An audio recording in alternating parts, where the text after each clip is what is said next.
Queridos amigos, continuamos con la filosofía útil intentando recorrer la región de la felicidad. No ya la región del pensamiento, que le hemos dedicado muchos vídeos, sino la región de la felicidad. Lo vamos a hacer de mano y acompañados por unos cuantos pensadores que han dedicado gran parte de su trabajo a explicarnos cómo se puede conseguir la felicidad. Vamos a empezar, como ya os dije en el vídeo introductorio, vamos a empezar con Epicuro. Epicuro fue un pensador que dedicó toda su filosofía y todos sus esfuerzos a explicarnos cómo se consigue la felicidad con muy poco. Es el filósofo cercano, es el filósofo yo diría, de la obviedad, pero sabiendo que muchas veces las cosas obvias las olvidamos y él no las recuerda.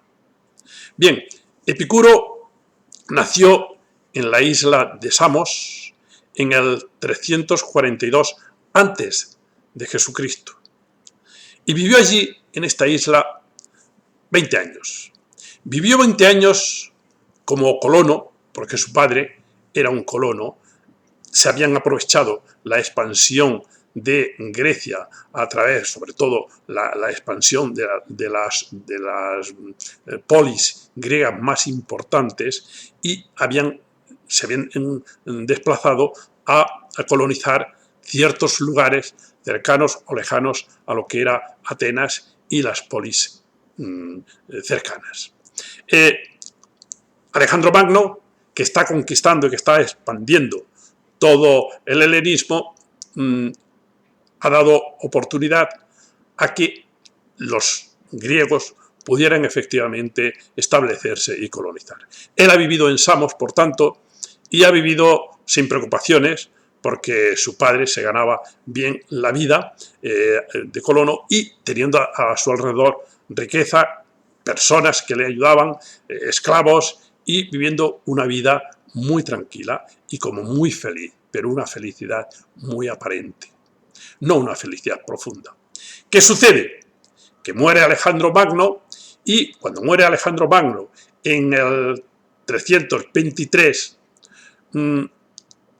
se desmorona todo y se rebelan las ciudades que están colonizadas, se rebelan y tiene que salir su familia un poco deprisa y dejándolo todo y se marchan a Atenas. Se marchan a Atenas, pero Atenas es un desastre. Atenas se está viviendo en una situación terrible. ¿Por qué? Pues porque no llegan a conseguir un equilibrio entre aquellos atenienses que defendían que debía de ser Atenas libre e independiente y que debía de haber rechazado a Filipo de Macedonia, que era el padre de Alejandro Magno y fue el que unificó toda Grecia para expandir el helenismo. Demóstenes, sobre todo, se había opuesto con las célebres filípicas. Y ahora Demóstenes está luchando porque efectivamente se vuelva a recuperar la antigua autonomía de Atenas. No lo consigue porque los generales de Alejandro Magno se dividen el poder y llegan allá con sus tropas e imponen sus dominios, imponen su fuerza.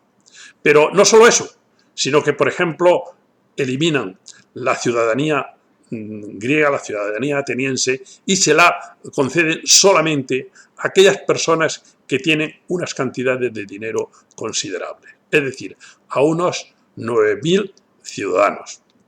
El resto son apátridas. ¿Y qué sucede en esta situación? Pues que Atenas no se puede vivir.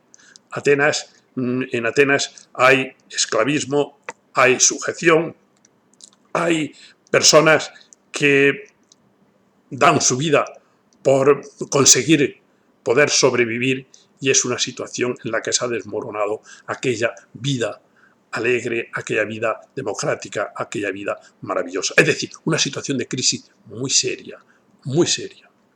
Pueden estar allá solamente un par de años y se traslada a Colofón porque era imposible vivir. Se trasladan a Colofón en el 321 a.C. y en Colofón van a estar, con su familia, va a estar allá 10 años. Allá completa su formación filosófica. Allá es seguramente la época de aprendizaje, aunque él ya efectivamente en Samos había asistido a escuelas y había aprendido. Se conoce un gesto, se conoce una anécdota en la cual con 14 años Epicuro le pregunta a su profesor: ¿cómo es posible que se pase del caos al cosmos? Caos significa desorden y cosmos significa orden, lo ordenado, lo establecido. ¿Cómo se pasa? Y el maestro, el profesor, no lo sabía y le dijo: que te lo expliquen los filósofos. Igual, desde entonces viene ese deseo de la filosofía, ese amor que él tenía a la filosofía. Después de Colofón, en ese periodo de aprendizaje, en el 311 antes de Jesucristo, se traslada a Mitilene y en Mitilene intenta establecer una escuela propia, pero recibe boicot y fracasa y ha de marcharse. Se marcha de Mitilene porque sucede lo que sucede también ahora, que cuando en un lugar existe un grupo de personas que son las que dominan la enseñanza o dominan el arte o dominan la música, pues cuando viene algún otro de fuera es muy mal recibido. Se le hace boicot y se le expulsa y fracasa. Y se tiene que marchar y se marcha a Lampsaco. En Lampsaco, allí sí que efectivamente tiene varias amistades.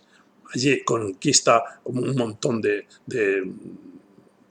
amigos y amigas y conoce también a su esposa Temista, que va a ser ya su esposa para siempre.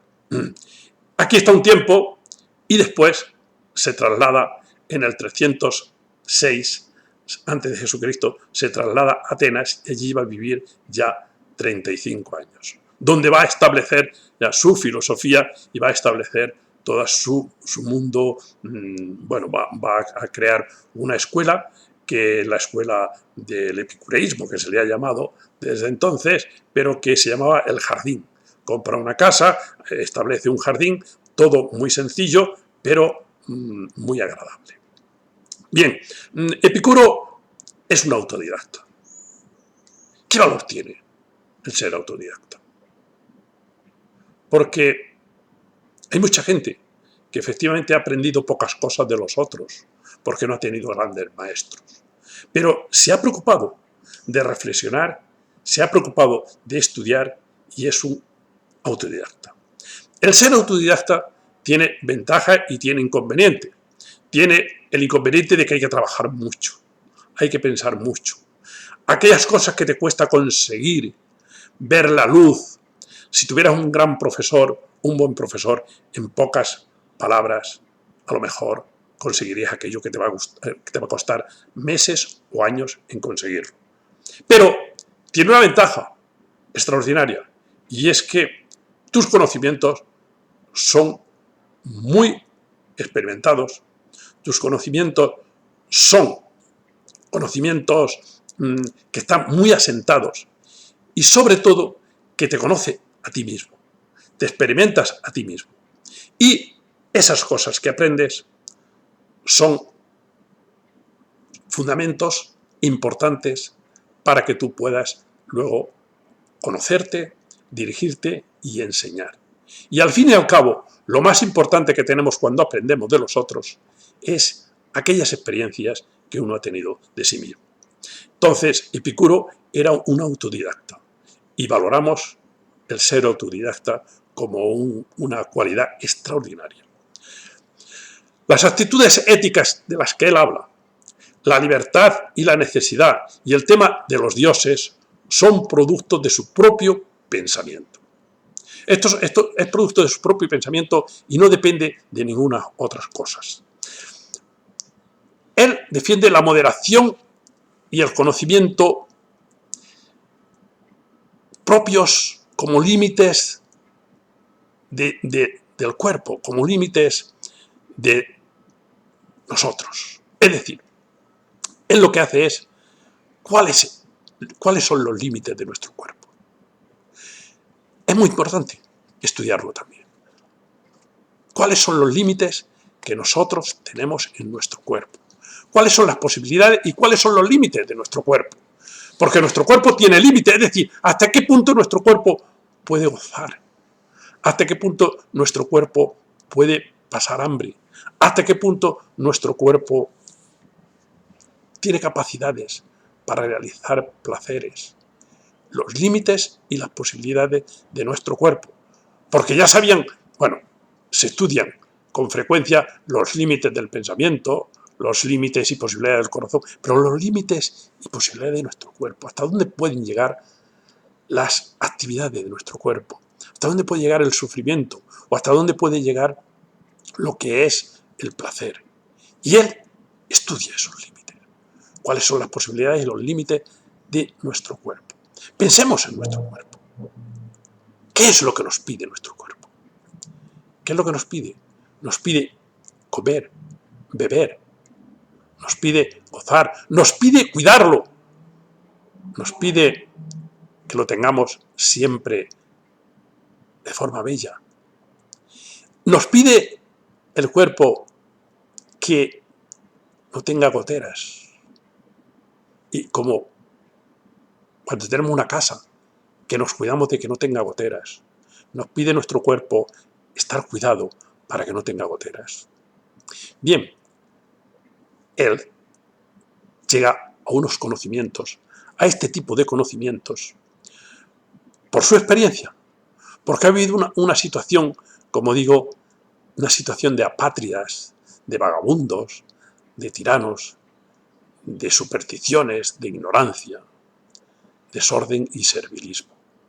Y en esa situación de desorden y servilismo, él cree que hay que trabajar profundamente por llegar a ser un individuo que sea un autodidacta y que tenga una felicidad que no se la puedan quitar un acontecimiento como es la muerte de Alejandro Magno, por muy importante que fuera ese acontecimiento. Aquí está la idea fundamental. ¿Qué hacemos nosotros para que nosotros seamos, no que tengamos, sino que seamos? Entonces, él es un enamorado de la filosofía. Él cree que la filosofía es el elemento fundamental para conseguir este tipo de cuestiones. Maravilloso, magnífico. Es un entusiasta y es un enamorado de la filosofía. Pero, ¿qué tipo de filosofía es la que él estudia? A ver, la filosofía tiene como objeto de estudio muchos campos muy amplios. Puede tratar el tema, lo que hace es hacerse preguntas fundamentales, pero puede tratar el tema del cosmos, el tema de Dios, el tema del hombre, y dentro del tema del hombre pues puede tratar la ética, la sociología, la política, el derecho. Pero él va a considerar que el objeto de estudio, el objeto que nosotros vamos a colocar delante de nosotros para estudiarlo, es estudiarse a sí mismo. Otra maravilla, estudiarse a sí mismo. Hemos dicho que hay unas cuantas términos que quiero que los pensemos. Los límites de nuestro cuerpo, en qué consiste nuestro cuerpo, cuáles son sus capacidades, sus cualidades.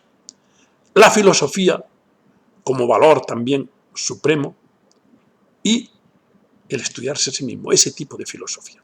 Es decir, él coloca el objeto al que va a tener como referencia en su pensamiento es el sí mismo, que es también extraordinario, maravilloso. Cuando una persona estudia biología o estudia mecánica, lo que hace es poner unos objetos delante de sí y ver cómo van desarrollándose, cómo van reaccionando y ver cuáles son las leyes por las cuales se mueven esos objetos de estudio. Cuando nosotros nos ponemos a nosotros mismos, a estudiarnos a nosotros mismos, nos ponemos como objeto de estudio a nosotros.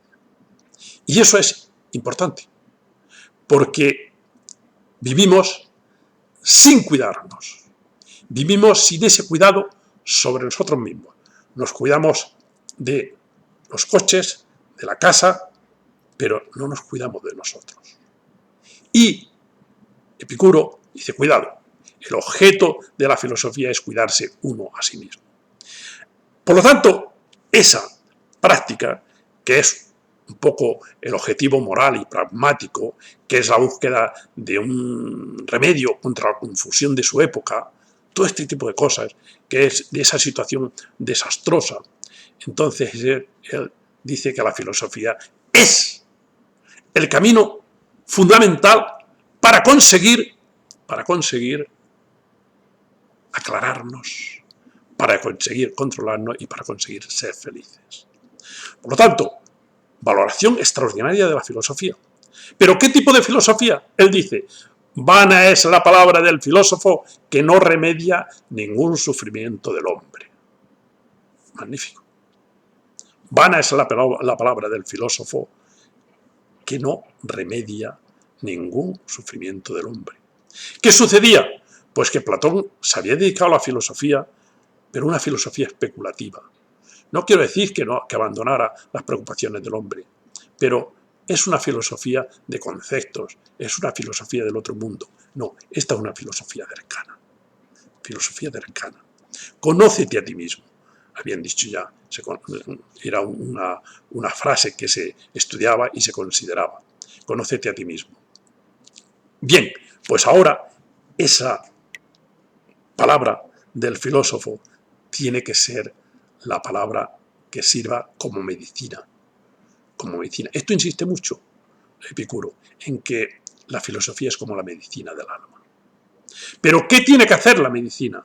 La medicina lo que tiene que hacer es, o el médico, lo que tiene que hacer con el cuerpo es que el cuerpo no tenga enfermedades, que el cuerpo esté preparado para que cuando venga cualquier situación de crisis, aquello no se derrumbe, no se hunda, y el cuerpo siga teniendo salud y se pueda enfrentar a esa situación de enfermedad que se presenta. Lo mismo sucede con Epicuro en las cuestiones del alma. El alma tiene que estar protegida. Claro, ¿qué es el alma en realidad? Bueno, el tema del alma entendemos más, es decir, si tenemos que definirlo, quizás no vamos a entender lo que entendemos solo con la palabra. Todo el mundo entiende algo. ¿Por qué es el alma? El alma es nuestro interior, el alma es todo un cúmulo de conocimientos. El alma es algo que está como de forma permanente dentro de nosotros. Mirad, el alma es la adaptación que el ser humano ha encontrado, ha tenido que crearse el alma, ha tenido que desarrollar el alma. Lo mismo, como dice un buen amigo mío, Heriberto, que el alma es algo que el hombre ha conseguido por adaptación, lo mismo que una cabra consigue los cuernos, para que nosotros podamos adaptarnos, para que nosotros podamos sobrevivir. Y es un término fundamental, una creación necesaria del ser humano. Bueno, pues eso, todo esto, que sería el alma, para Epicuro, todo esto tiene que estar muy protegida, tiene que tener una tranquilidad, tiene que tener una paz y tiene que vivir en una situación de armonía muy importante. Esta es su función. La filosofía de Epicuro vale para todos. Esa filosofía que le explica, esa filosofía cercana, esa filosofía de conocimiento de nuestro cuerpo, esa filosofía de intentar conseguir la felicidad, esa filosofía vale para todos. La verdad es que a su jardín él dice que sí, que esta filosofía tienen que utilizar a los niños, los mayores, todo. La verdad es que a su jardín acudían hombres, mujeres, niños, esclavos, ancianos. Y todo aquel que de alguna manera quería saber en qué consiste la felicidad, desde las raíces profundas y desde las raíces mismas de la individualidad. Es decir, desde la individualidad y desde esas raíces profundas, a ver en qué consiste todo ello. Y por lo tanto puede venir cualquiera. Bien, pero ¿qué tipo de filosofía es la que se produce? La filosofía de los límites, la filosofía cercana, la filosofía de mensaje de nuestro cuerpo, que es lo más cercano. Lo que él le llamaba la voz de la carne. Qué bonito. ¿Por qué? Porque nuestro cuerpo habla, nuestro cuerpo tiene voz, nuestro cuerpo nos pide cosas. La voz de la carne. Qué bonito. Escuchemos al cuerpo, las cosas que nos dice. Escuchemos sus deseos, escuchemos sus necesidades y entonces todo eso nos irá haciendo cada vez más felices. Pero sobre todo, seamos capaces de poner el límite. Entonces la voz de la carne pide, por ejemplo, no tener hambre, ni sed, ni frío. Pues quien consigue todo esto, decía él, puede compararse y puede competir con la felicidad de Zeus. Pero esto lo decía no porque fuera un incapaz de una persona incapaz de tener pensamientos más profundos, no, lo dice por sobreabundancia, porque ha desarrollado un pensamiento tan profundo que se da cuenta que lo más fundamental es esto, cuidar nuestra vida, el cuidado de sí mismo, que va a decir después Michel Foucault.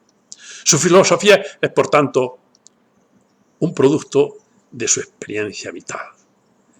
Sí, ¿por qué? Porque su experiencia vital le está diciendo que hay que efectivamente cuidarnos a nosotros mismos. Hay que eliminar los tormentos, hay que eliminar los temores del futuro, hay que eliminar una cantidad de situaciones para poder producir esa paz con esa experiencia vital que él tenía. Filosofía como remedio. Magnífico. Filosofía como remedio. Porque no podemos ser unos enfermos sin rumbo. Si lo importante es no estar enfermo, pero si algún día estás enfermo, por lo menos que sepas que lo estás. Que hay mucha gente que no es consciente de esa enfermedad, de esa situación. Y la primera posibilidad de sanar es darte cuenta de que tienes una cierta enfermedad. Entonces, Epicuro nos ayuda a que nos demos cuenta de nuestros límites, de nuestra enfermedad y que podamos efectivamente darle remedio y no ser enfermos sin rumbo, sino con remedio, contra la confusión de su época, contra aquellas situaciones terribles que se producen, contra la confusión que se nos produce continuamente a nosotros, contra la confusión de todos los medios de comunicación, de todo ese mundo que nos cae encima. Contra todo eso hay remedio, según Epicuro. Y es el remedio que la filosofía puede poner, que es salud. La filosofía, por lo tanto, es la salud del alma. Esto no hay que olvidarlo. Filosofía como salud del alma. Por eso le da tanta importancia, porque la filosofía es la salud del alma en el sentido que es como un médico, y el filósofo es como un médico del cuerpo. Este, filósofo del alma. Bien, tenemos una cantidad de deseos desordenados, y estos deseos desordenados que nosotros tenemos, la filosofía es la que los pondrá en su lugar. Por lo tanto, y con esa filosofía y con esa forma de actuar, conseguiremos la auténtica libertad. Pero hay un momento en el que es sorprendente. Está uno estudiando estos temas de la filosofía en Epicuro y se encuentra con frases como estas. Huye, afortunado, a veras desplegadas de toda forma de cultura. Vaya, te estimo Apeles porque limpio de toda cultura te entregaste a la filosofía. O sea, valora tanto la filosofía que quiere que rechacemos todo lo que no es filosofía y que es cultura que nos construye y nos destruye y no nos lleva al encuentro de nosotros mismos y a la salud de nosotros mismos. Pensemos también en esto. ¿Qué tipo de cultura es la que nosotros llenamos, la que nos está ocupando nuestra atención? ¿Qué tipo de cultura? ¿Es esa cultura televisiva? ¿Es esa cultura de los medios? ¿Es esa cultura que aparece en Internet continuamente? ¿O es una cultura filosófica, profunda, seria? Bien, pues entonces Epicuro lo que hace es dedicarse a lo que se llama o lo que le va a llamar después Michel Foucault, la inquietud de sí. La inquietud de sí en la medicina para eliminar los males y conseguir eliminar los males, el dolor, el sufrimiento y conseguir la felicidad. El cultivo de uno mismo, la atención que conviene conceder a uno mismo. Hay que intensificar la relación de uno mismo consigo mismo. ¿Por qué? Porque así se consigue autoestima, así se consigue una valoración, así se consigue de uno mismo, claro, así se consigue una intensidad con uno mismo que no puede ser nada más que beneficiosa para podernos manejar en este mundo que tenemos, que nos encontramos con muchas dificultades en muchas ocasiones. Pero hay que tener cuidado de no confundir lo que es la salud con la enfermedad, porque muchas veces confundimos lo que es cobardía con valentía, lo que es un sentimiento positivo con un sentimiento negativo. Como os decía antes, que no estés enfermo, pero que si lo estás, no lo ignores. Importantísimo. Michel Foucault, que estudió después, se dedicó ya al final de su vida, los últimos años de su vida, cuando él ya sabía que estaba enfermo, entonces se refugia en el pensamiento, se refugia en sí mismo, se refugia en este tipo de pensadores, en esa inquietud de sí, que es uno de los libros de Michel Foucault, en esa inquietud de sí, dice Michel Foucault que tendríamos que hacer lo siguiente. Y ya es como la filosofía práctica de Epicuro, que vamos a seguir hablando de él, de todos los temas de los que él habló, por supuesto, del deseo, de la muerte, de los dioses, etc. Pero hoy tocaba hablar solo de la importancia de la filosofía para Epicuro. Entonces, Michel Foucault dice, ¿cómo podemos hacer ejercicios para esa inquietud de sí mismo, para ese trabajo de conocimiento de nosotros mismos? Dice, hombre, tendríamos que hacer un procedimiento de prueba, probarnos a nosotros mismos. Epicuro se probó. Por ejemplo, se probó cuando tenía hambre. Tengo hambre y por lo tanto tengo dolor, tengo sufrimiento. Voy a tomarme un trozo de pan con queso. Y cuando se toma un trozo de pan con queso, prueba que se le ha quitado el dolor, se le ha quitado el sufrimiento y ya no tiene hambre. Y ahora se pregunta, ¿y qué más quiero? Claro que podía efectivamente ahora seguir comiendo, pero ya no es porque estoy eliminando el dolor y el sufrimiento. O podía estar buscando comer otro montón de comidas que fueran muy diferentes. Bueno, estos temas los hablaremos, este tema, porque también es muy grato ponerse a cocinar un rato, hacer una comida, elaborar una comida y luego comérsela con los amigos. Y todo esto tiene también su belleza, a la cual Epicuro no renunciaba. En segundo lugar, según Michel Foucault, habría que hacer un examen de conciencia, un examen nuestro cada día, no solo ponernos a nosotros mismos como prueba, sino también hacer un examen. ¿Cómo es nuestra vida? ¿Qué es lo que hacemos? Parecido a los ejercicios espirituales que San Ignacio de Loyola ya creó en su momento con los jesuitas. Bueno, pues eso, no eran tan negativos, ni mucho menos. Y luego, pensamientos sobre sí. ¿Cuáles son mis pensamientos? ¿Cuáles son los pensamientos que yo efectivamente tengo como base de mi cultura, como base de mi posición, como base de mi actuación? En ese sentido, dice Michel Foucault, aquel que ha llegado a tener finalmente acceso a sí mismo es para sí mismo un objeto de placer. Efectivamente, es para sí mismo un objeto de placer, que es lo más maravilloso que se puede efectivamente conseguir y tener de uno mismo. Eso lo dice en La inquietud de sí, el libro La inquietud de sí. Bien, hoy quería hablaros de Epicuro, pero hoy quería hablaros solamente de la valoración de la filosofía. ¿Qué es la filosofía para Epicuro? ¿Qué es el instrumento fundamental? Es el camino para llegar a conseguir la felicidad. Vamos a seguir con los otros temas que desarrolló Epicuro, pero intentando hacerlos nuestros. No, Epicuro decía esto y aprendernos cuatro. No. ¿Qué es para mí? ¿Me sirve para mí aquello que decía Epicuro? ¿En qué sentido me sirve? ¿Cómo puedo yo utilizarlo? Seguimos, gracias.